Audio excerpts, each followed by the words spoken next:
Baru-baru ini seorang pria membongkar perselingkuhan pacarnya. Pria tersebut berkata pacarnya telah selingkuh dengan 6 pria. Diketahui keduanya telah menjalin hubungan selama 2 tahun.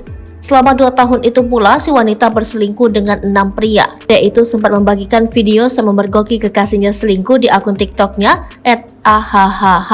Dia berkata pacarnya sudah berkali-kali kepergok selingkuh sejak tahun 2021. Tahun 2021 bulan Juli pertama kali dia kepergok selingkuh dan berjalan dengan seorang ustadz, saya masih maafkan. Kali kedua yaitu Desember 2021 dia chat dengan mantan suaminya panggil sayang. Kali ketiga tahun 2022, bulan April dia pergi ke apartemen dengan pemandu tetapi juga saya maafkan, ungkap pria tersebut. Tidak berhenti di situ, si wanita juga disebut menjalin hubungan dengan teman pacarnya.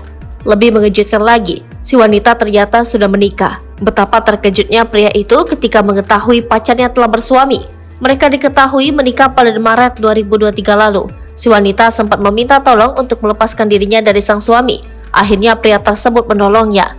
Namun seminggu kemudian wanita itu justru kepergok tidur dengan pria lain di kamar kosnya. Pria itu sudah tak tahan lagi terus-terusan diselingkuhi. Dia lantas mengakhiri hubungannya dengan pacarnya.